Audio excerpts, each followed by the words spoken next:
Você sabia que os Gideões Missionários da Última Hora estão há 43 anos fazendo missões ao redor do mundo? Isso mesmo, 43 anos de obra missionária, realizando a vontade de Deus, o ID do Senhor Jesus Cristo. Muitas pessoas conhecem os Gideões apenas pelo Congresso Internacional, que é realizado na cidade de Camboriú, conhecida como a capital das missões. Mas não sabem o tamanho que é essa obra fora do Congresso. Podemos dizer que os Gideões é muito mais do que apenas um congresso de 10 dias. É uma obra missionária com mais de 1.000 famílias de missionários sustentadas em 21 países. O congresso é apenas um encontro realizado todos os anos para reunir os apaixonados por missões e conscientizar as pessoas sobre a urgência de fazermos missões, pois sabemos que missões está no coração de Deus. Com 43 anos de obra missionária, podemos afirmar que esta obra é de Deus. Centenas de milhares de almas já foram salvas e muitos projetos estão em ação ininterruptamente. Os Gideões contam com um grande exército de fiéis contribuintes que mantêm essa obra, pois reconhecem o lindo trabalho de missões que está sendo feito nos 4 cantos do mundo. Essa obra nunca vai parar. Enquanto o Senhor Jesus Cristo não voltar, seguiremos com o nosso lema: unir o Brasil para evangelizar o mundo, pois jamais poderemos chegar ao céu de mãos vazias. Vamos realizar aquilo que Jesus nos ordenou: ide e pregai o evangelho a toda criatura. Se você não pode ir ao campo missionário, a sua contribuição pode ajudar o missionário a ir adiante para ganhar mais almas para o reino de Deus. Seja um Gideão contribuinte. Missões se faz agora ou nunca mais. Gideões, apressai-vos, que há sinais de esperança em meio a uma humanidade corrompida, sofredora e sem Deus.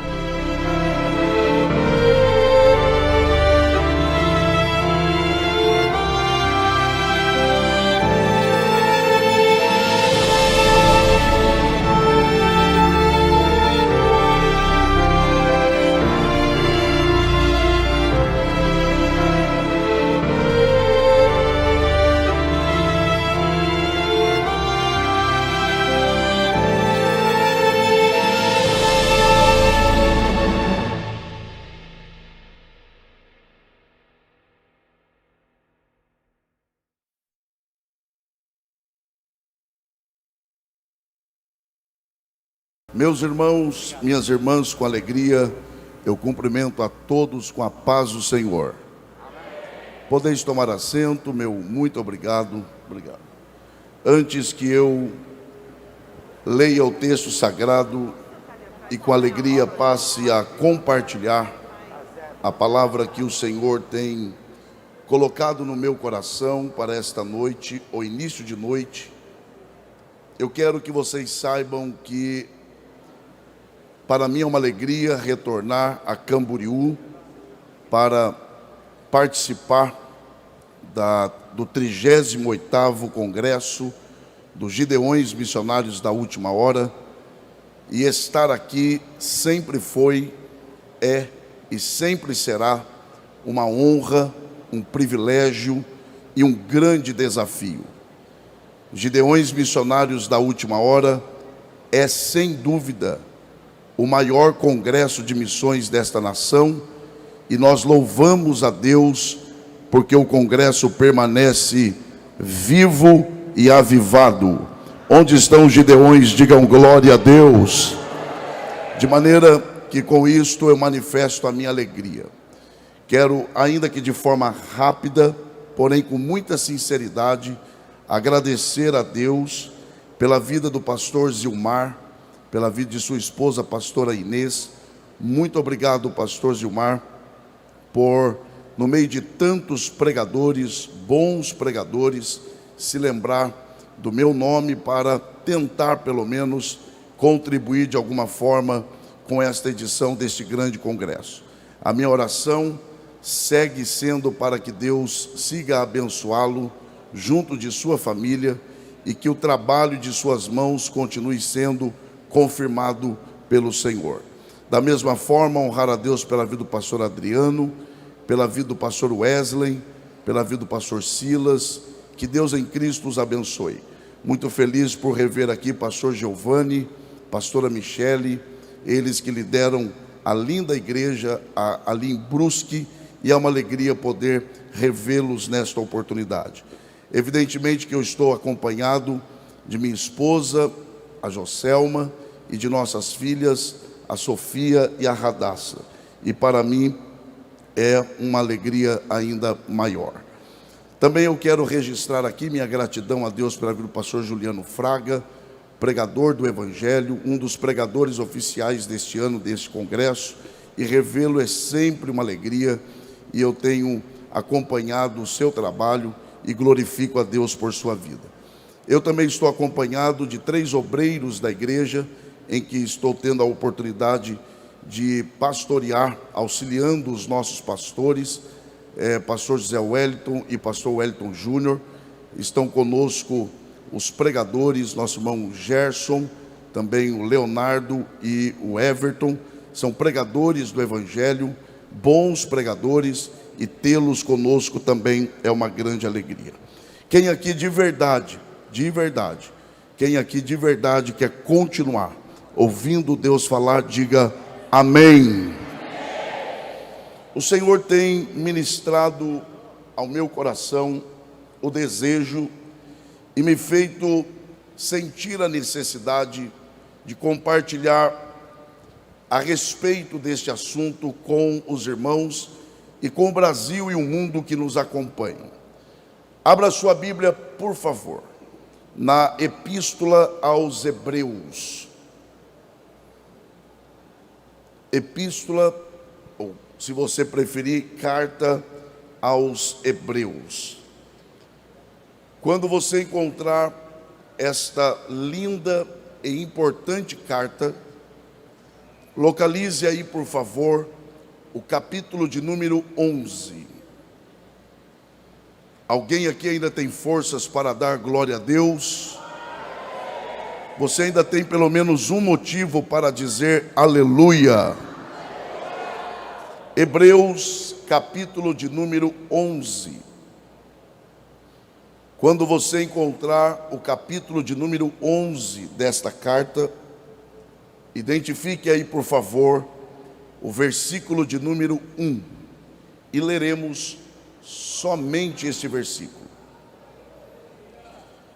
Hebreus, capítulo 11, e versículo de número 1. Os irmãos e as irmãs que encontraram, por favor, se manifestem dizendo graças a Deus. A palavra do Senhor diz assim: ora, a fé é o firme fundamento das coisas que se esperam e a prova das coisas que se não veem. É um versículo só. Ler a Bíblia nunca é demais, e isto nos favorecerá na tentativa de compreendermos um pouco mais a este respeito. Portanto, eu peço que em alto e bom som, pausadamente, leiamos todos juntos o mesmo versículo. Vamos lá, 1, 2, 3. Ora, a fé é o firme das coisas que se esperam e a prova das coisas que se não veem. E só os que podem digam amém. Podeis tomar assento, muito obrigado, e que Deus, por graça, mais uma vez, abençoe a exposição de sua palavra. Eu começo nesta oportunidade reconhecendo de que estamos diante de um texto que nos é extremamente familiar.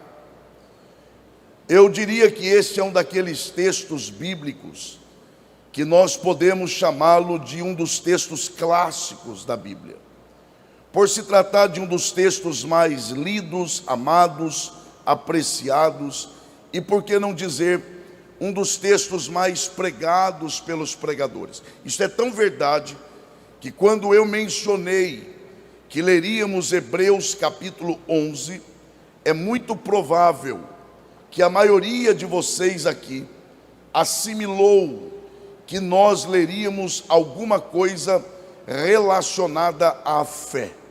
Isto confirma que de fato este é um texto com o qual nós estamos familiarizados.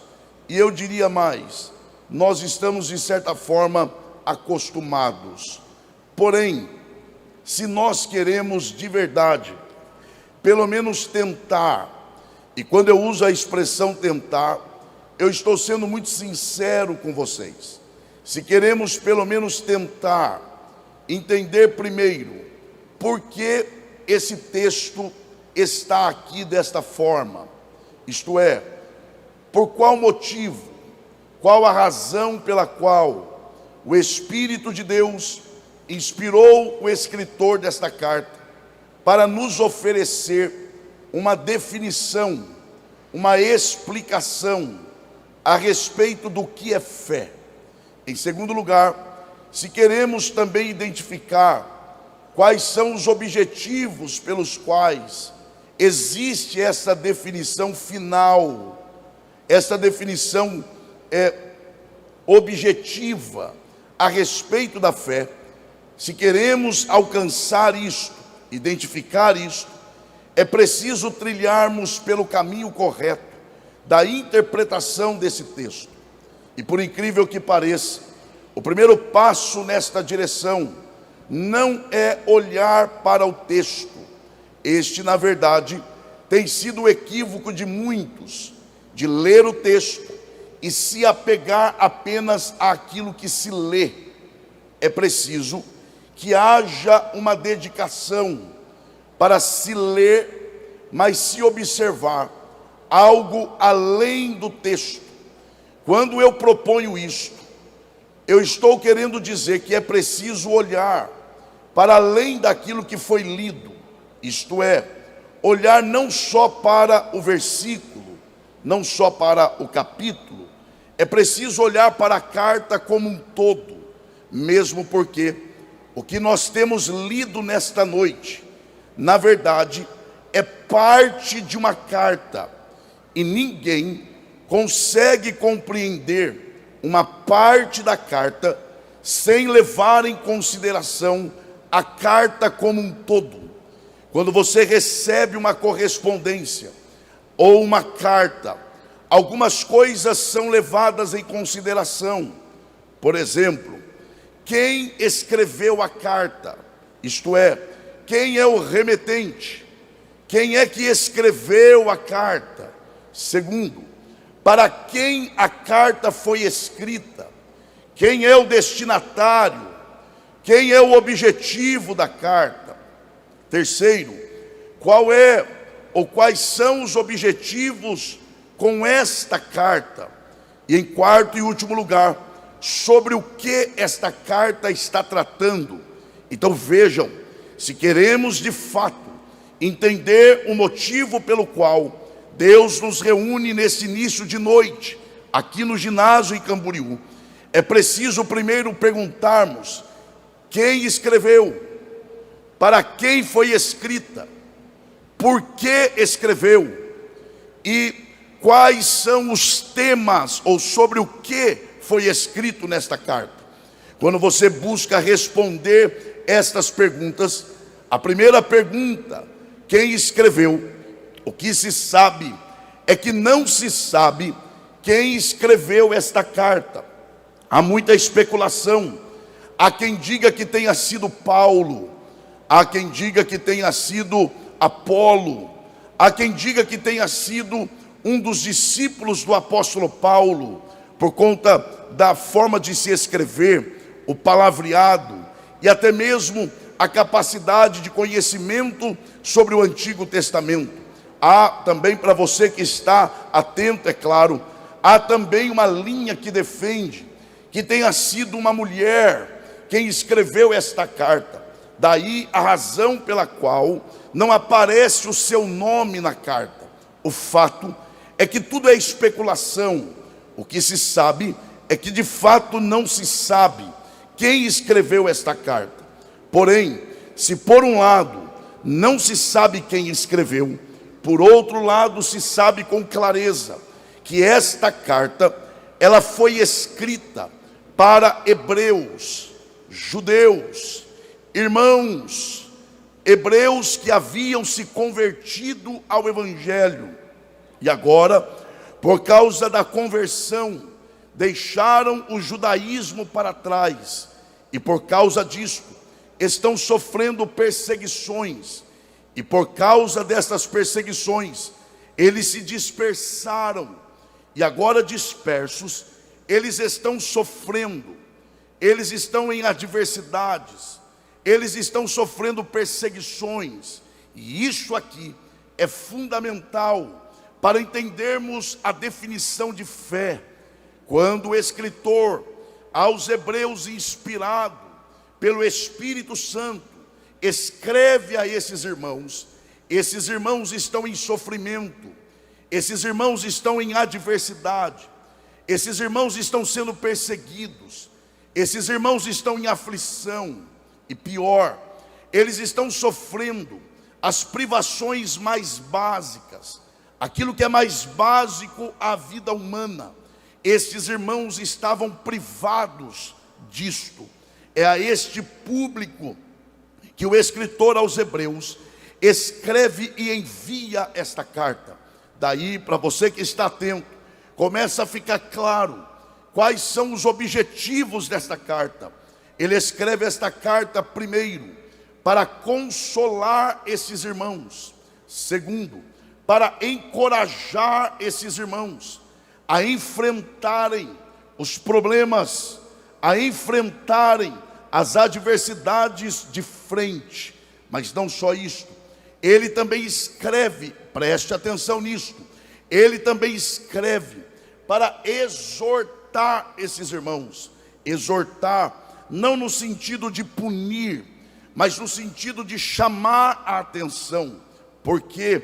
Porque estes irmãos, eles haviam deixado o conforto do judaísmo para agora, em nome do cristianismo, padecer necessidades. E é claro, eles são tentados a voltarem atrás, a compararem a vida que levavam outrora com a vida que agora eles levam. E constantemente eles são tentados a desejarem e até a voltarem atrás. É aí então que o escritor aos hebreus, guiado pelo Espírito, escreve esta carta para exortá-los, adverti-los, dizendo a eles: não voltem atrás. Mas ele não diz isto apenas por dizer, ele tem um argumento para isto, ele tem a razão pela qual esses irmãos tinham motivos de permanecer firme, mesmo em meio à perseguição. Qual é o argumento? É aí então que aparece o tema da carta. Qual é o tema da carta? É a comparação entre a velha aliança e a nova aliança. E o escritor aos hebreus, ele apresenta a nova aliança, da qual agora esses irmãos sofredores fazem parte. Mas ele apresenta a nova aliança como sendo superior à aliança antiga. Como é que ele faz esta comparação?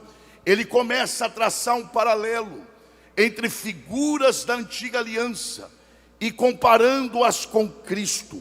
Por exemplo, eu vou falar só algumas aqui. Ele diz que Jesus é superior a Moisés. Em outras palavras, ele está dizendo: Moisés é importante. Claro que é. Moisés tem o seu lugar na história. Claro que tem. Porém, Jesus é superior. Jesus é maior. Jesus é mais importante do que Moisés. Ele segue e ele diz que inclusive Jesus é superior aos próprios anjos. Em outras palavras, ele está dizendo: os anjos são importantes? São. Eles têm o seu papel no plano de Deus? Tem. Mas Jesus é maior do que os anjos, é mais importante do que os anjos. Afinal, ele é o Criador dos anjos. Agora, o que eu acho mais lindo, pastor Gilmar, e me dirijo ao senhor com muito respeito, é claro, é quando o escritor aos Hebreus, ele traça um paralelo comparativo entre Jesus e Josué. Ele diz que Jesus é superior a Josué. E ele diz por quê? Ele diz porque Josué foi capaz, preste atenção nisto, foi capaz de introduzir os seus pais no descanso, mas não foi capaz de introduzir o descanso no coração de seus pais. É como se ele dissesse: é verdade, Josué introduziu seus pais na terra prometida, mas Israel viveu batalhas constantemente, não tendo paz no coração. Mas aí ele diz que Jesus é diferente. Jesus não somente promete que nos introduzirá no descanso eterno, mas como já agora ele introduz o descanso em nossos corações. Em outras palavras, o que o escritor está dizendo a esses irmãos é: sigam em frente, porque em meio à adversidade, em meio à privação, em meio aos embates da vida, o Senhor é capaz de dar descanso ao seu coração, dar paz ao seu coração. Quem crê que Jesus é capaz de trazer paz ao coração em meio à guerra, levante a sua mão e aproveite para dar o melhor glória a Deus que você já deu aqui nesta noite. É dentro desse, se me puder me ajudar só um pouquinho no retorno, não falo mais sobre isso. É dentro deste contexto que ele insere o capítulo de número 11, ou que nós hoje temos como capítulo 11. Você não pode perder de vista a quem foi escrita esta carta, sobre o que foi escrito, porque o capítulo 11 não é outra coisa senão uma contribuição a este propósito. E aí agora ele insere, preste atenção nisto, aquilo que nós conhecemos e chamamos de a galeria dos heróis da fé. Se você pode, com voz de Gideões, e eu conheço vocês, diga bem forte: galeria dos heróis da fé. Vejam, o capítulo 11 nada mais é do que a apresentação desta turminha do Antigo Testamento. Essa turma aqui é descrita como homens que andaram errantes pelo caminho. Olha agora, homem dos quais o mundo não era digno. Homens, preste atenção, que foram cerrados ao meio. Ele está escrevendo para um povo que admira esses heróis. Esse povo está sofrendo, e ele apresenta a lista, e com isso ele está dizendo: se eles sofreram, vocês também sofrerão. Mas se eles venceram, vocês também vencerão. Agora, a grande questão é: como é que eles venceram? Preste atenção, como é que eles venceram? Grita para ser uma vez só, diga: pela fé. Só mais uma vez, diga: pela fé. A questão agora é: qual fé? Eu digo de novo, eles venceram pela...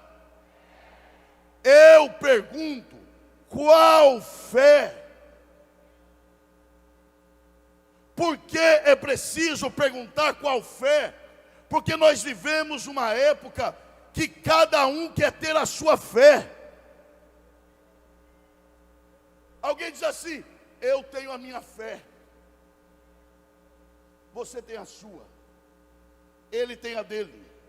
Você respeita a minha, eu respeito a sua, eu uno a minha fé com a sua, e juntos a gente vive em paz. Biblicamente falando, não existe eu tenho a minha e você tem a sua. Biblicamente falando, é uma só. Até alguém dizer uma só. Então a questão é: que fé é esta? Que fé é esta capaz de levar pessoas a aceitarem serem cerradas ao meio? Sabe que fé é esta? Aí ele define fé. Porque antes de apresentar exemplos de pessoas que viveram pela fé, ele diz qual é a fé e o que é esta fé. Aí ele diz: ora, a fé, primeiro, é o firme fundamento. Aqui está o detalhe: das coisas que se esperam. Olha agora, segundo, ela é também a prova das coisas que se não... Então vai de novo. Primeiro, a fé é a base, é a estrutura, não é o fundamento, é o firme fundamento. É aquilo que mantém a casa em pé. É aquilo que ninguém vê, mas é o que sustenta a casa em pé. O vento sopra, a chuva cai, a casa balança, mas quando o vento passa, ela está em pé. Ela é a base sólida. Ela é a base sólida, eu preciso adiantar, do que? Preste atenção, das coisas que se... Diga bem forte, esperam. E ela é o que mais?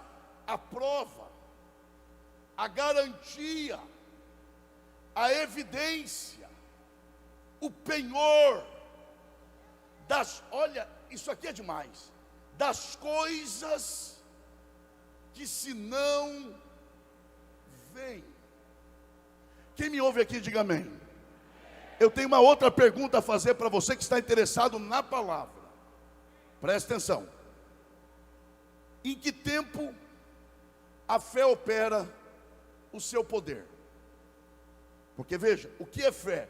Ela é o firme fundamento das coisas que se esperam. Das coisas que vão chegar? Não sei, não é isso que ele fala. Das coisas que chegaram? Não. Ela é o firme fundamento das coisas que eu estou esperando. Ela é a prova das coisas que eu vejo? Não. Das coisas que eu vou ver? Não. Ora, a Bíblia diz que Abraão morreu sem ver o cumprimento da promessa. E aí tem gente que diz que quem tem promessa não morre até que se cumpra. Você que não se cuida para você ver, morre sim, porque Abraão morreu, mas morreu esperando, morreu crendo, morreu confiando. Por causa do quê? Por causa da fé. Mas eu preciso adiantar aqui: em que tempo a fé opera o seu poder? Antes de acontecer o que eu quero, durante o processo de acontecimento, ou depois que acontece. É só ler o texto. Ela é o firme fundamento das coisas que se esperam. Então não aconteceu ainda. e a prova das coisas que se não veem. Então não aconteceu ainda. A fé opera o seu poder em que tempo? Antes, durante ou depois? Está claro, a fé opera antes. A fé, de acordo com a Bíblia, é o que te dá condições de se comportar como crente quando aquilo que você quer não acontece. Porque fé é mais fidelidade do que qualquer coisa. Diga bem forte, quando eu...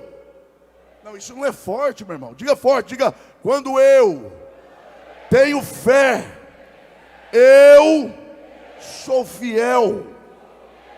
Quer ver que isso é verdade? Jó é um exemplo disso. Há quem use o exemplo de Jó equivocadamente. Está sofrendo, aí usa o exemplo de Jó, pedindo para Deus matar.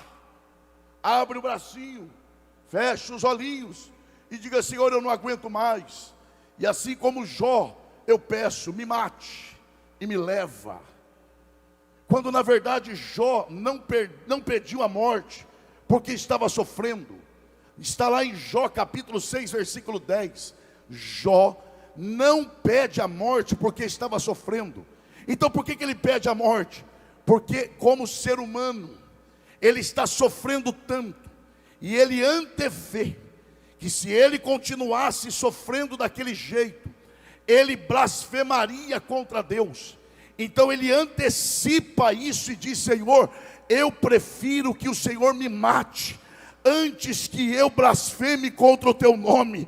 Ele diz: eu prefiro perder a vida do que desonrar o teu nome.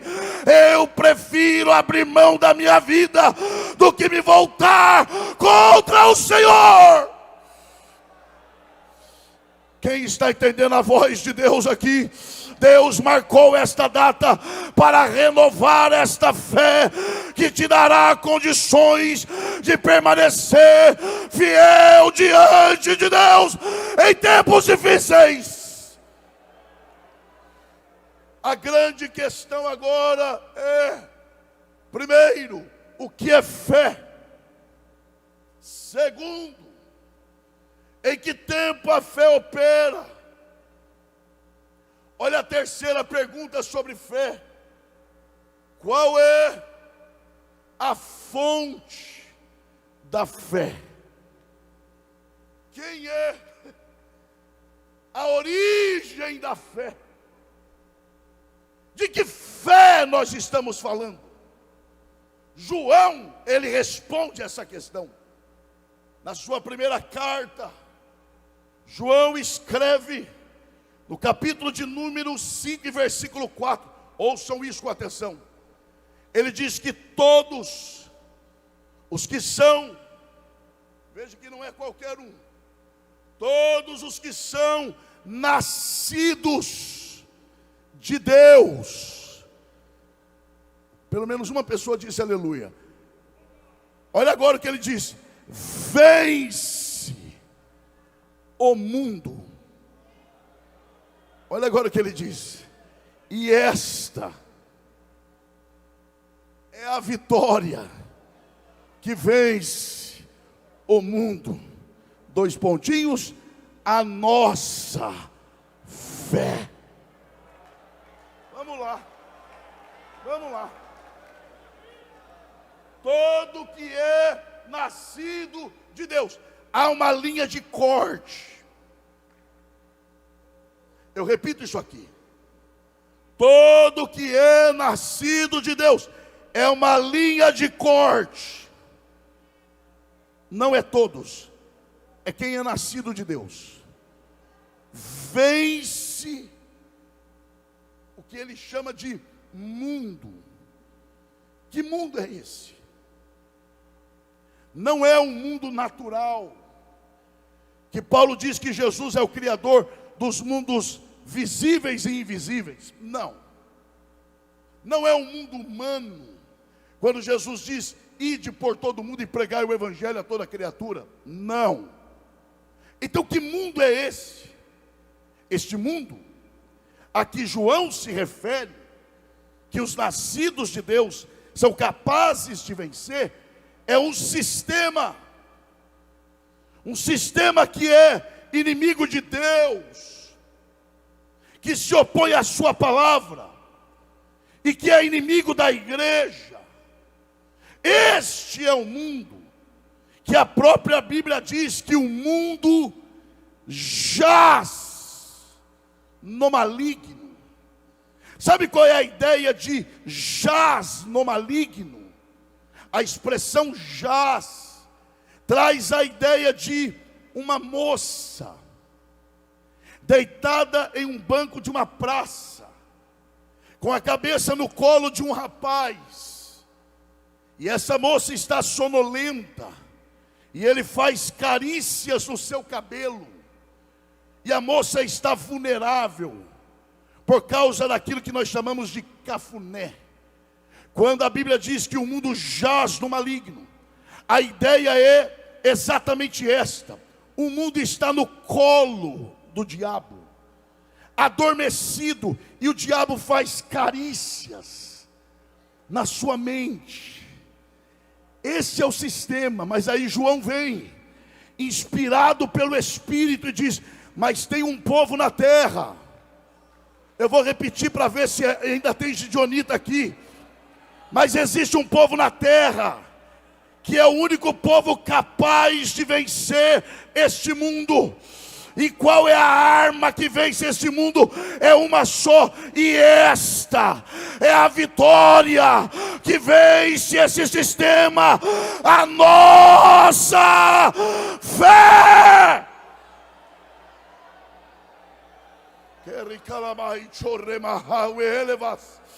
Onde está a mão que você levanta para adorar ao Senhor? Toque o ombro da pessoa que está perto de você e diga: não é a sua fé. Vai com ânimo para ele acreditar. Diga: não é a sua fé, não é a minha, é a nossa fé. É a nossa fé.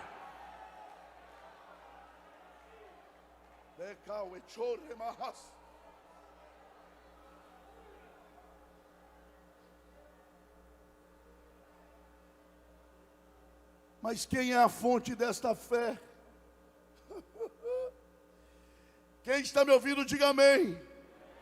Quem é a fonte desta fé?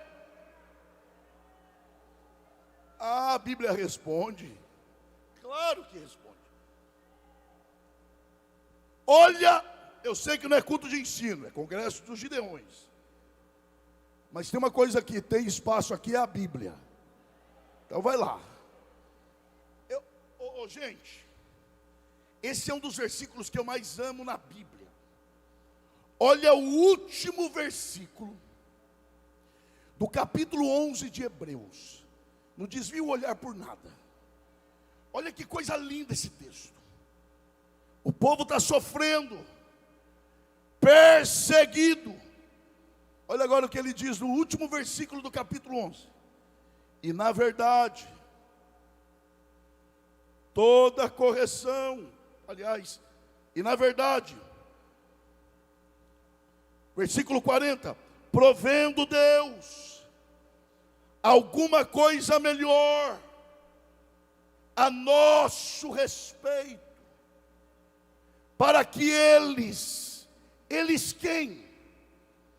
Os antigos, sem nós quem?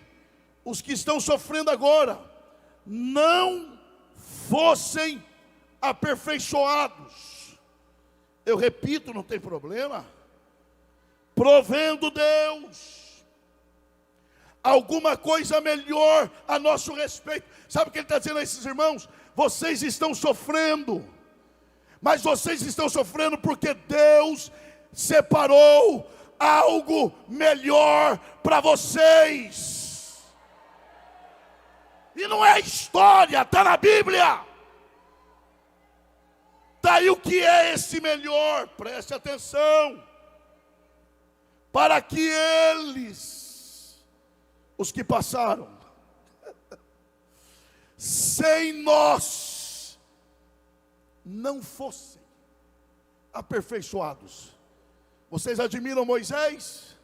Claro, mas sem vocês, ele não pode ser aperfeiçoado, porque ele fez a parte dele, mas não pode fazer a de vocês. Então continue o que eles começaram.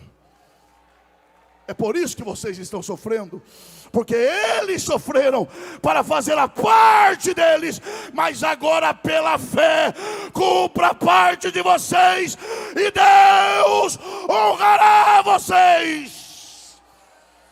Tem alguém entendendo a voz de Deus aqui?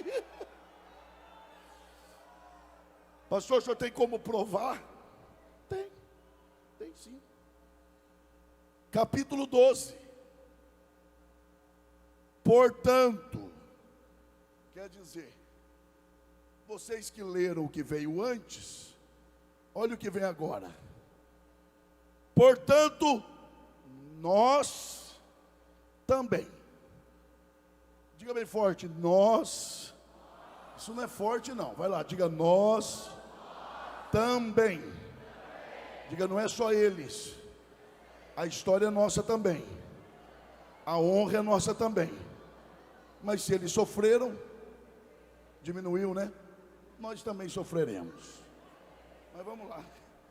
Portanto, nós também, pois, que estamos rodeados de uma tão grande nuvem de testemunhas, que não são os anjos, não são os demônios, não é a sociedade. Quem é esta nuvem de testemunha? Os heróis da fé.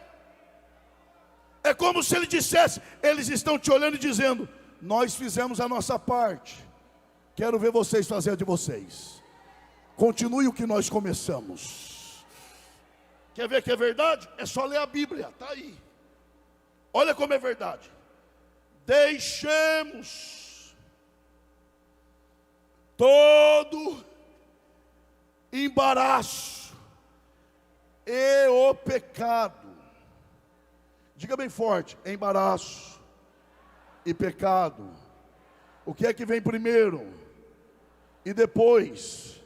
O que é que vem depois? E o que vem primeiro? Porque ninguém começa pecando, começa se embaraçando.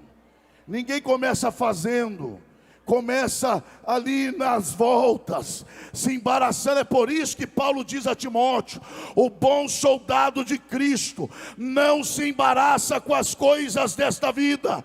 Mas se você crê, esta é a noite em que Deus chega antes da queda, antes que se torne pecado. Ele é poderoso para cortar o laço.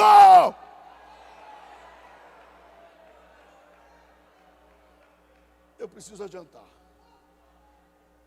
Deixemos e corramos pacientemente. A ideia de correr aqui é na arena, aquela corrida de revezamento, troca de bastão. Eu corro a minha parte, entrego para você, você corre a sua parte, e não precisa falar de mim, porque a história não é nossa, a história é de Deus, é que Ele nos incluiu nessa história. Eu faço a minha parte e você faz a sua. Eu não preciso tentar te matar para cumprir minha parte. Se eu não estou conseguindo fazer direito nem a minha, cada um fica na sua, cada um cumpra a sua parte, cada um cuide daquilo que Deus entregou para você fazer. E quem pode dar glória, se não quer, não tem problema. Esta é a palavra de Deus.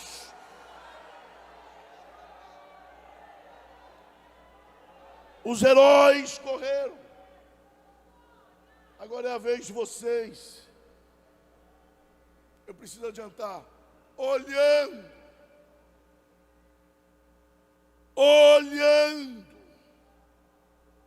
Não é para onde. Onde é lugar. E lugar não se move. É olhando para quem. Quando Pedro falou, a quem. Ele não disse para onde iremos, porque Jesus não é um lugar. Ele disse a quem iremos, porque Jesus é uma pessoa. E aí o escritor diz, olhando para Jesus. Porque se fosse para olhar para um lugar, você olharia hoje, amanhã viveria outra coisa e não teria para onde olhar. Mas como é Jesus, você passa uma situação hoje, olha, Ele está lá. Amanhã outra, olha, Ele está lá. Depois você passa outra, olha, e Ele está lá do mesmo jeito. Olhando, resposta agora, olhando para Jesus.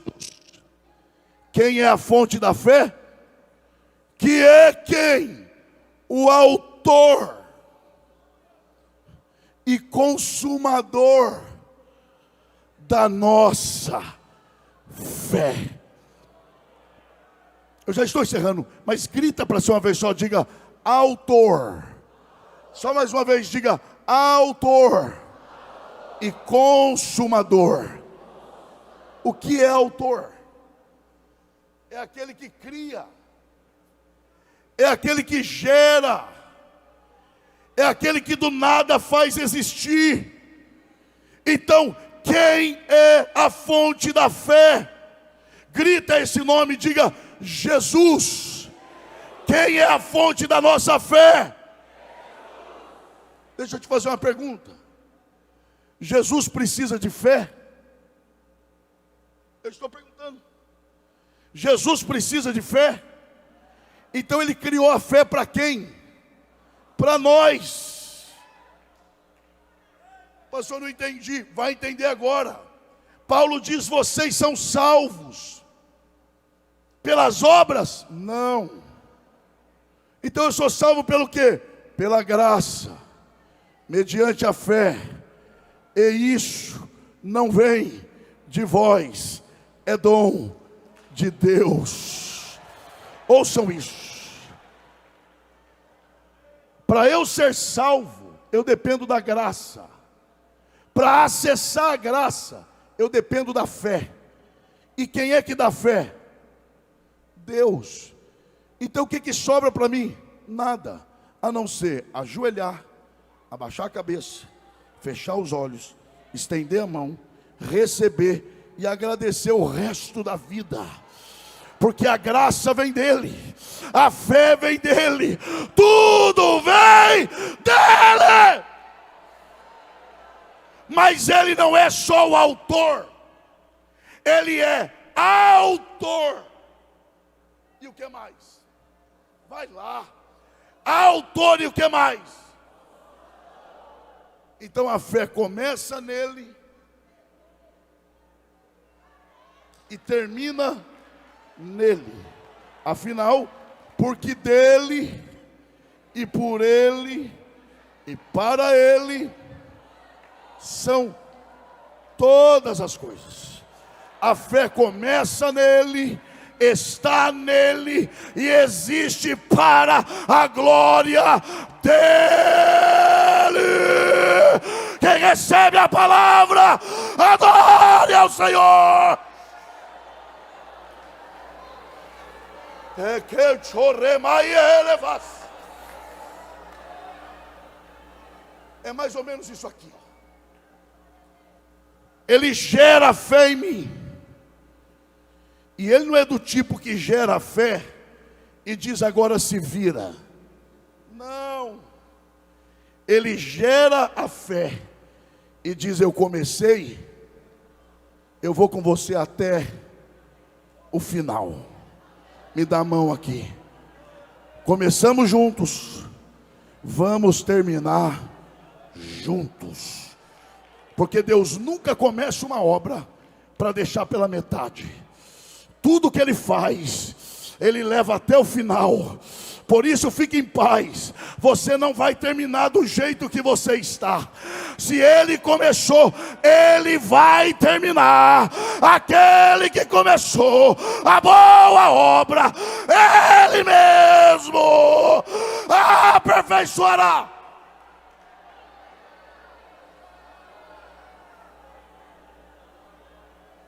para encerrar,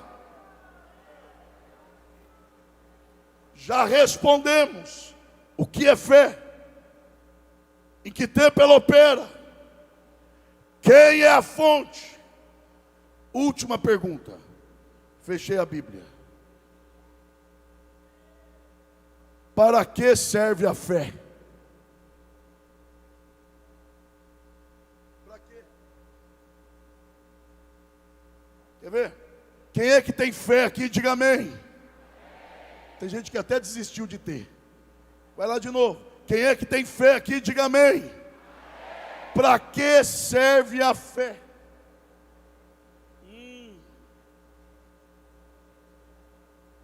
Porque, gente, deixa eu usar bem esse tempo. Presta atenção nisso. De que adianta ter a arma certa se não souber usá-la? Imagine uma faca de cozinha bem afiada nas mãos de uma boa cozinheira, domingo, 10h30, 11 horas da manhã. Alguém disse glória aí. Agora imagine a mesma faca, na mesma casa, na mesma hora e dia, só que nas mãos de uma criança de 2 anos. É a mesma faca, só está nas mãos erradas. De que adianta ter fé se não sabe usá-la? Então vamos ver o que a Bíblia fala sobre isso. Paulo, no capítulo 6 de Efésios, ele elenca ali as armas espirituais, e dentre elas, ele fala de 2. Ele fala da palavra, que ele chama de espada do Espírito. Mas quando ele fala da fé, ele diz o escudo da fé. Então palavra é o quê? Espada. E fé é o quê? Vai lá, vai na cola de quem acertou, vai lá. Palavra é o quê? Tem gente que nem colando vai, meu irmão, vai lá. Palavra é o quê? E fé é o quê? Espada é instrumento de ataque ou defesa. E escudo. Então por que a gente fica atacando pela fé? Eu declaro pela fé, eu vou contra ti pela fé. Fé não é para isso. Para que serve a fé? Paulo diz: para aplacar os dardos inflamáveis do diabo.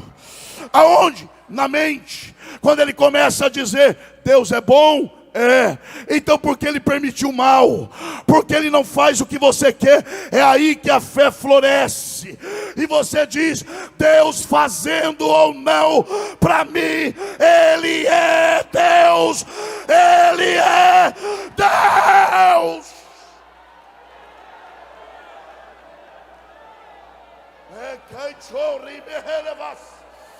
Onde está a mão que você levanta para adorar ao Senhor? Grita para ser uma vez só, diga bem forte: a fé não é a certeza de que tudo vai dar certo. Diga, a fé é o que me dá condições de continuar acreditando que Deus é Deus, quando tudo está errado, está tudo fora do lugar, Ele é Deus. Tudo desajustado, Ele é Deus. Então para que serve a fé? Não vai dar tempo. Mas leia Hebreus 11. Pela fé, Abel ofereceu sacrifício agradável a Deus, e Deus deu testemunho dele, e ainda dá até hoje. Diga pela fé, diga pela fé, diga pela fé. Deixa eu te perguntar, quem é que alcançou testemunho de Deus? Caim ou Abel? Mas quem matou quem? Caim matou Abel. Aos olhos humanos, quem terminou mal? Abel. Mas aos olhos de Deus, quem terminou bem? Abel. Porque a fé não lida com coisas que se vê, a fé lida com coisas eternas. Versículo 6: sem fé. Opa! Sem fé. Então para que serve a fé? Vai lá, eu vou usar os 2 minutos para você entender isso. Sem fé. Então a fé serve para quê? Então a fé não trabalha para mim. A fé não trabalha para mim. Repito, a fé não trabalha para mim. A fé trabalha para eu aceitar a vontade de Deus, que em qualquer situação é boa, perfeita e agradável. Quem recebe a palavra, se coloca em pé, adorando ao Senhor.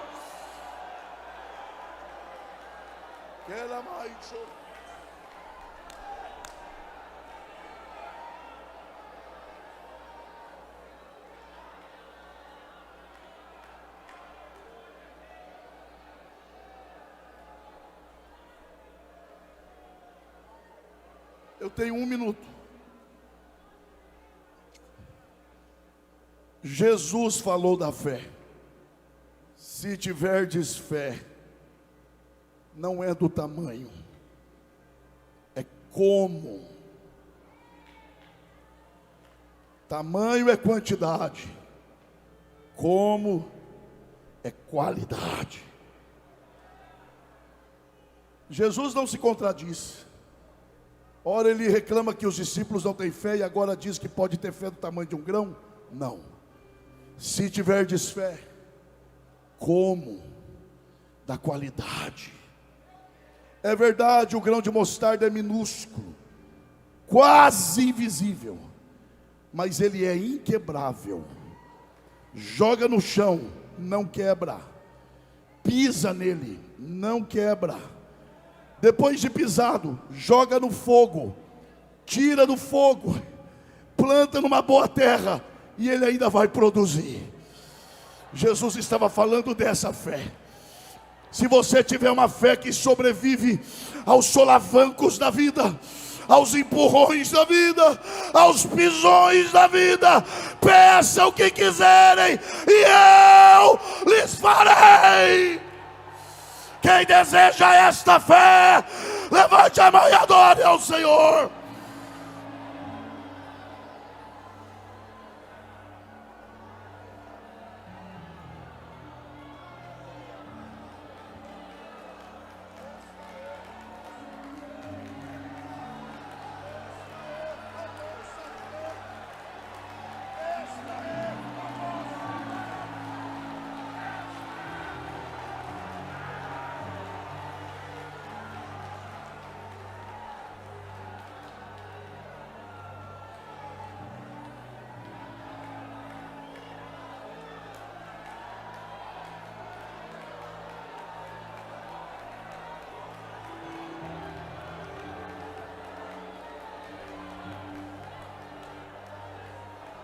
Isso é Gideões, povo que ama a Bíblia. Abrace essa pessoa que está perto de você, porque isso também é Gideões. E diga para essa pessoa: esta é a nossa fé. Diga: esta é a fé que nos levará a aceitar a vontade de Deus, quando ela contrariar a nossa própria vontade. Esta é a nossa fé.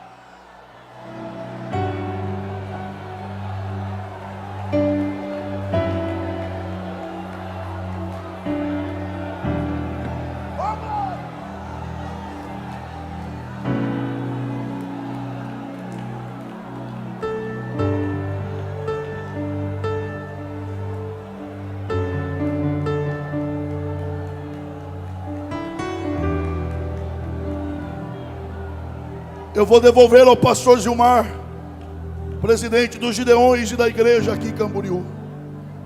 Obrigado. Obrigado, pastor. Nós vamos orar. Mas vamos fazer assim. Você já orou por alguém hoje? Pastor, mas eu estou precisando de algo. Faça como Jó. Mesmo precisando, ore pelos outros. E você vai ver o que Deus vai fazer. Você vai abraçar essa pessoa que está perto de você. E você vai orar para Deus fortalecer a fé dela. Fortaleça a fé do meu irmão. Vai, comece a orar. Fortaleça a fé do meu irmão. Vai. A tua palavra diz, Senhor, que a fé vem pelo ouvir, e o ouvir da palavra. E aqui tem lugar para a palavra. Então, pelo poder da palavra, renova a verdadeira fé no coração deste povo agora.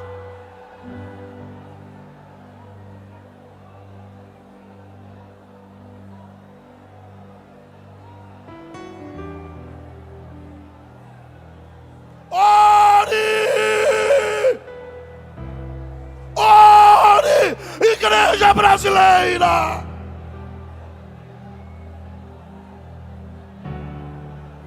O mundo não vai nos engolir.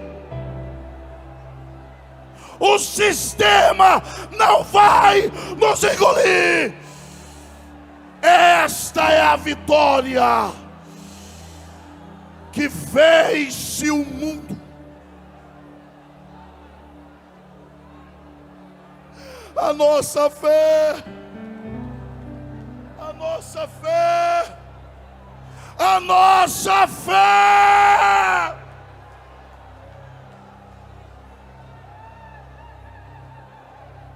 Deixa Deus te tomar. Deixa Deus te usar aqui. Deixa Deus tomar a tua boca.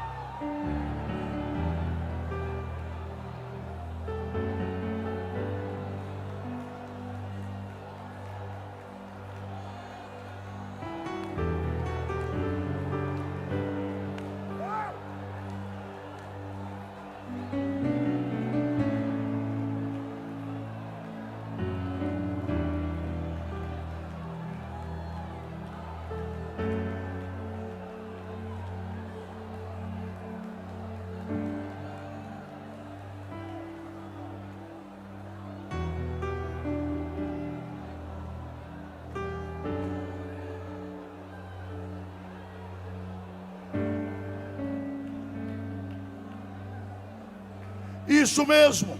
Não dependa do pregador para orar. Não dependa do pregador para orar. Não. Não. Nós somos o sacerdócio. Nós somos o sacerdócio. Ore. Ore sem pregador. Ore sem cantor. Ore pela fé.